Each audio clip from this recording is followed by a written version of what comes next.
聽完係而家買，仲係年後買呢？買唔買得？Hello，大家好，我係阿興啊。而家咧喺呢個地鐵上蓋嘅一個公寓，而今日帶你哋嚟睇一睇，總價40萬，可以攞走4幾平方嘅，買一層送一層。我哋一齊去睇睇房間究竟係點嘅。而家咧落喺房間門口啦，呢度貼咗呢個展示嘅，呢邊咧係呢個卡景巴士，樓下咧到時9月份咧可以通車嘅。自駕出行咧，好似我哋呢度去嗰個博愛路啊，上高速啊，都係10零分鐘。去嗰個深中通道啊，或者靠海岸去返香港咧，都係好快嘅。然後輕軌呢邊咧，樓下咧就係有一個咧，廣州嘅18號線嘅啦，2028年咧開通嘅。然後高鐵咧，好似中山北站咧、中山站咧呢邊開車過去咧，就係10分鐘到15分鐘咁。然後去嗰個天悅惠 Core City， 仲有一個富逸城大城綜合商場咧，呢邊開車過去咧就好快嘅啦，5分鐘左右可以到。去嗰個遠啲嘅萬象匯啦，就有15分鐘左右。去嗰個新武啦，新武會近少少嘅，呢個位去新武咧可能有10分鐘左右。好，我哋而家去房呢度睇一睇啦。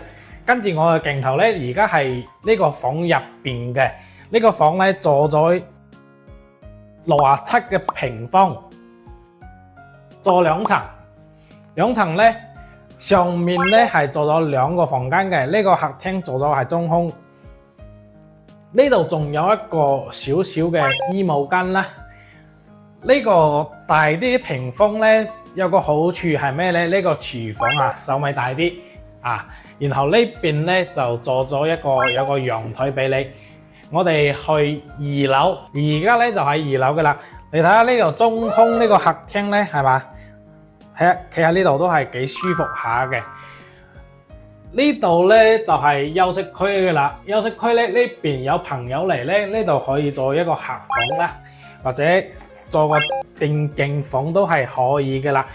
呢度主人房，呢個主人房咧做咗一個套間嘅設計。我哋去睇一睇另外一套47平方嘅。走，而家呢套咧第2套嘅啦，係47平方嘅。呢套咧同啱啱嗰套咧仲係有啲區別嘅啦。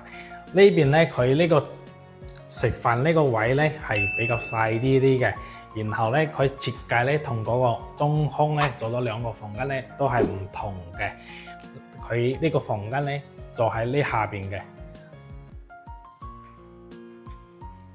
然後上邊咧做咗一個書房，仲有做咗嗰個電競區啊，或者兒童遊樂區啊，都係有嘅啦。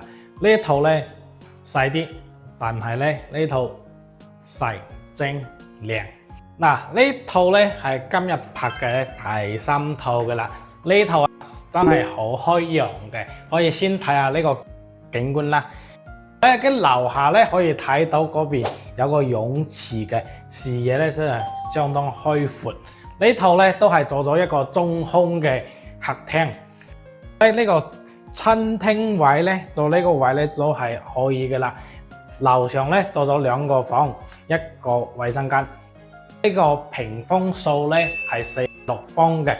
我哋去睇睇2樓嗰個休息區啦。2樓咧都係做咗小精細嘅啦，都係做咗2個房間。